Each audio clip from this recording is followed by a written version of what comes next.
Anayekupenda pendana naye, asiyekupenda pendana na Hey, okay, iko hivi. So sikiliza hapo hivi, kuna kitu muhimu sana leo ambayo ningependa kushare na nyinyi sasa. Kabla hujaendelea, najua ni vyema tu, naomba watch my videos, comment, share, follow.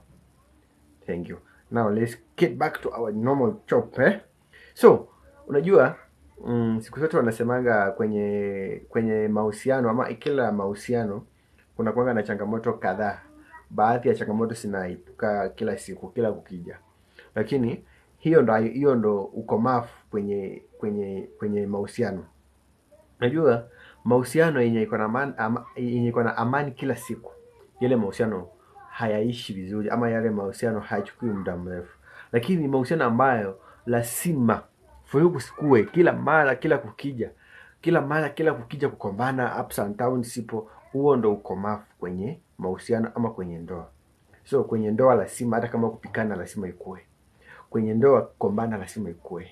Kwenye ndoa kuongeana si kununiana, vitu kama hivyo lazima vikue. Sasa huo ndo ukomavu. Na hiyo ndo ndoa hivyo ndo hiyo mahusiano yenu yanakomaa vizuri. Mwisho wa siku hizo vurugu zitaisha na kila kitu kitaenda vizuri, mtafocus kwa vitu vingine. Na ukiona wale ambao wanafurugu kila mara si nini, kila mara ups and down, lazima kuna mmoja wao ambayo ako idle minded, afanyi kitu, so yeye ndo ana cause chaos.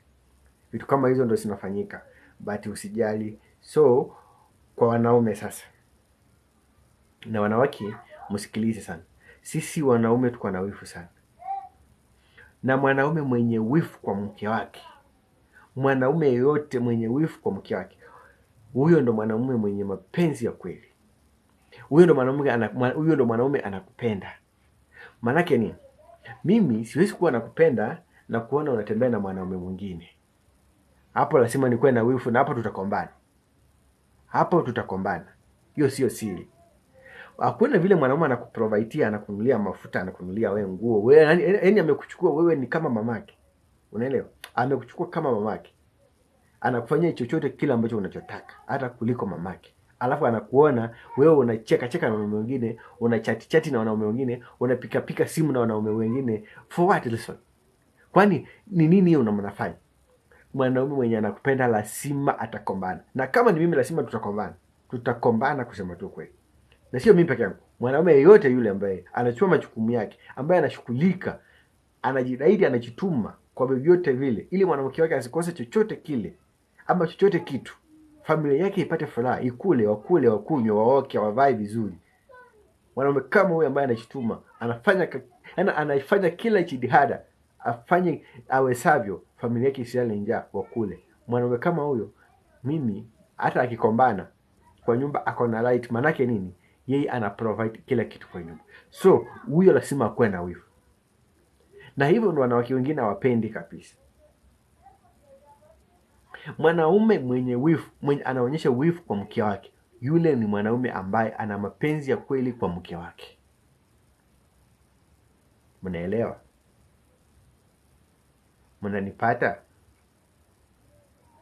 Tuendelee.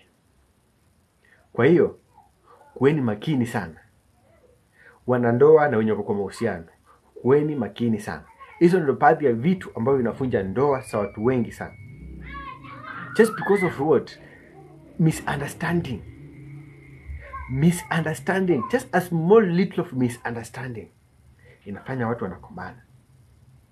Na hiyo misunderstanding, do you know where it comes from? It comes from you ladies, especially you ladies. Wewe unaongea na watu wengine kwa simu, me I'm asking you, who are those? Unataka kusema si nini, unasema pere. Ndo hiyo. Haya, you want me to calm down? Alright, I'll calm down. Lakini mwisho wa siku utakuwa umesolve. Uchanisaidia. Mimi kama naume nitatoka huko nje nikiwa naumia ndani ya moyo wangu. Nitakuwa nasikia maumivu makali ndani ya moyo wangu. Ni huyu mwanamke ni nini simpei? Huyu mwanamke ni nini simletei? Kama ni nguo atembei uji, namnunulia kuanzia juu mpaka chini, ndani za nje. Viatu anazo, kila kitu anapata. Chakula halali njaa anakula. Japokuwa hakuli kama wenye wako state house. Sisi hatukompete na watu Kumbuka, kwenye mahusiano yangu ama kwenye mahusiano yoyote ile, kuna mikataba inakuwa, kuna maelewano lazima yakuwe. Usiwahi chilinganisha kwa watu wengine.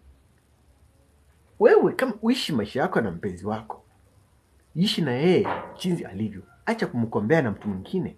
Unataka kula nyama kila siku, ujue anapata kaskani, ujue unafanya kaskani, ujue wewe ana uwezo gani wa kupata fedha.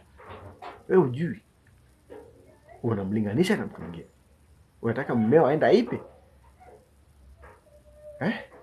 Unamtakia mazuri kweli mmeo? Mtoto watu unamtakia mazuri kweli? Aibe ndo akashikwa akapigwa akauliwe kule. Wewe uendelee na maisha. Kisha na maana unampa pressure kila mara. Frustration kwa nyuma kila mara. Mara leo sina asili sukuma. Mara leo skuli omena. Mara leo skuli sijui nini. Unataka nini? Unataka nini? Hii nguo kila fashion inakitoka wewe ndo upo. Kila fashion wewe upo. Wewe ndo fashionist. Wewe ndo model. Wewe ndo mama yao. Wewe ndo the queen. Haiendi hivyo. Kwenye hii maisha haiendi hivyo. Wewe uliamua kuoleka. Uliamua kuoleka na roho moja. Vumilia kila hali. Matatizo yawe, furaha ikue, vumilia kila hali.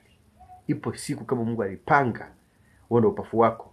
Na kama Mungu alipanga, hivyo ndo mtafanya na mtapata. Shikilia hapo. Acha pelepele mingi, acha kuwa kiluka njia, acha kupepesa macho. Wachana na hizo tabia mbaya kabisa.